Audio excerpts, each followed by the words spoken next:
नमस्कार दोस्तों, मैं हूँ अर्चना देवघर से और आप सब देख रहे हैं ड्रीम ऑफ होम बेकर, जहाँ होने वाली है बड़ी अजूबा चीज़। आपने सुना होगा कि होम बेकर हमेशा किसी की एनिवर्सरी के लिए केक बनाते हैं, किसी के बर्थडे के लिए बनाते हैं, किसी के इनॉग्रेशन पार्टी के लिए बनाते हैं, किसी के वेलकम पार्टी के लिए बनाते हैं। और आज फर्स्ट टाइम ऐसा हो रहा है कि खुद की एनिवर्सरी का केक खुद ही बनाना पड़ रहा है, क्योंकि हमारे लिए तो कोई बनाने वाला है नहीं। तो चलिए आज बनाती हूँ मैं मैंगो केक। तो सबसे पहले स्पॉन्ज को मैंने हमेशा की तरह बेक कर लिया है कढ़ाई में। और मैंगो स्पॉन्ज की रेसिपी का वीडियो ऑलरेडी चैनल पर अपलोड है, आप देख सकते हैं। और इस स्पॉन्ज को रेडी करने के लिए केक टिन का जो साइज़ था वो था 7 इंच का। एक गलती मैं यहाँ कर रही थी कि मैंने 8 इंच वाला केक प्लेट लिया था, तो इस पर प्रॉपर वो फिनिशिंग नहीं निकल के आती। तो जब भी 7 इंच के केक टिन में हम अपने स्पॉन्ज को बेक करते हैं या 8 इंच में, तो हमारा केक बेस एटलीस्ट 10 इंच वाला होना चाहिए, सो दैट प्रॉपर फिनिशिंग के साथ कोई भी डिज़ाइन हम मनचाहा डिज़ाइन तैयार कर सकते हो। तो यहाँ सबसे पहले मैंने कुछ मैंगो क्रश और क्रीम के साथ अपनी केक को कर लिया इस तरह से तैयार।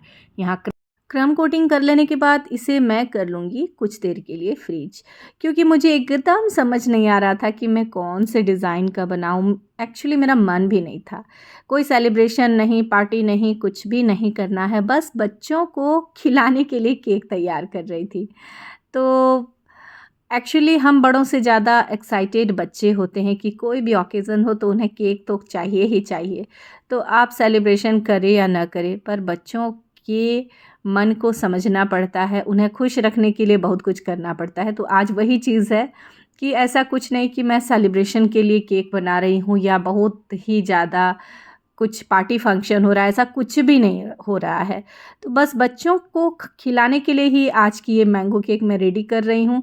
डिज़ाइन मुझे एकदम नहीं समझ आ रहा था कि मैं करूँ तो क्या करूँ। दूसरों का केक होता है तो बड़ी एक्साइटमेंट के साथ बनाती हूँ कि किस तरह खूबसूरती दूँ अपने केक को, और नहीं समझ आने की वजह से आज मैंने क्या किया, इस तरह से रोसेट निकालना शुरू कर दिया, एकदम बेबी पिंक और वाइट वाली क्रीम को फिल करके 1 एम नोज़ल के साथ। फिर कुछ मेरा लेफ़्ट ओवर क्रीम था इस पाइपिंग बैग में लीफ नोज़ल के साथ डाला हुआ, तो यहाँ पर मैंने डाल दिया फिर से बॉर्डर। एकदम से मेरा मन नहीं हो रहा था आज केक को तैयार करने का, तबीयत भी कुछ ठीक नहीं थी और काफ़ी ऑर्डर भी था, तो अपने लिए कौन इतना करता है। फिर भी चलो भाई, सबको खुश रखने के लिए कुछ न कुछ हमें करना ही होता है। तो आज इस तरह से अपनी एनिवर्सरी के लिए खुद ही बना लिया एक हर्ट केक। तो बेटी ने कहा कि नहीं, कम से कम इसमें 2 रोज़ तो बना के दे दो, रोज़ेज़ बना के दे दो ताकि सुंदर लगे, क्योंकि केक का जो कलर है काफ़ी फीकी लग रही है, अच्छा नहीं लग रहा है मम्मा। फिर मैंने यहाँ इस तरह से R11 नोज़ल के साथ रोज़ बनाना स्टार्ट कर दिया। तो इस तरह से सबसे पहले तो इसमें बर्ड बना लेना है, उसके बाद फिर पंखुड़ियों को, पेटल को इस तरह से निकाल लेना है। इसके बाद इसको थोड़ा सा डार्क शेड देने के लिए मैं करूँगी एडिबल रेड पाउडर कलर का इस्तेमाल। और यहाँ मेरी रोज़ हो गई है तैयार। तो इस तरह से हमें पाउडर कलर का, स्प्रे कलर का यूज़ करना है इसमें, और एक प्यारा सा डार्क शेड वाला रेड रोज़ हो गया तैयार। तो यहाँ थोड़ी सी क्रीम मैं केक के ऊपर अप्लाई करूँगी और रोज़ को शाइनी इफ़ेक्ट देने के लिए थोड़ा सिल्वर स्प्रे भी कर लिया, और क्रीम को अप्लाई करने के बाद इस तरह से सीज़र से मैंने यहाँ प्लेस कर लिया अपने रोज़ को।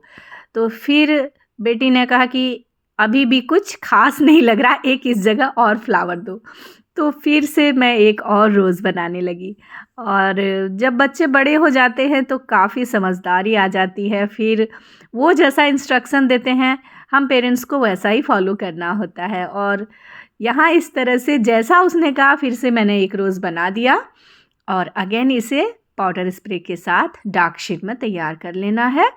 और फिर से इसे मैं उसी जगह रखूँगी जहाँ उसने कहा है। तो दोस्तों, आज तो मेरी ये 1 KG mango cake heart design में तैयार हो गई। तो आपको ये वाली केक डिज़ाइन कैसी लगी ज़रूर बताइएगा, क्योंकि काफ़ी अनमने ढंग से मैंने तैयार किया है। फिर भी इस केक को 3 अलग-अलग इफ़ेक्ट से मैंने तैयार किया। पहला तो रोसेट डिज़ाइन दिया, फिर लीफ नोज़ल का वर्क किया, लास्टली जब बेटी ने कहा तो R11 नोज़ल का भी वर्क करके आपको शो कर दिया। तो मेरी केक इस तरह से हो गई तैयार। आप भी इस तरह की आसान वाली केक घर पर ज़रूर तैयार करें। यहाँ कुछ लीफ मैंने सोचा निकाल देती हूँ, पर उसने कहा कि ग्रीन कलर का तो बिल्कुल भी नहीं देना, नहीं अच्छा लगेगा। तो मैंने जो पाइपिंग बैग में क्रीम पड़ा हुआ था उसी से इस तरह से डाल दिया कुछ लीफ को, और फिर अपना और अपने हस्बैंड का इस तरह से नाम लिख दिया, कर दी गंदी वाली कैलीग्राफी, और हो गई आज की मेरी एनिवर्सरी केक इस तरह से रेडी। तो एकदम से इजी वाला केक डिज़ाइन अगेन है, इजी वाली केक डेकोरेशन है, इजी वाली केक रेसिपी है जिसे कोई भी घर बैठे आराम से बना सकता है। तो बने रहिए इस तरह की इजी वाली केक डेकोरेशन के लिए, केक डिज़ाइन के लिए मेरे channel dream puff home baker में। मिलती हूँ मैं अपनी अगली वीडियो में एक नई केक के साथ, एक नई थीम केक के साथ। तब तक के लिए बाय बाय।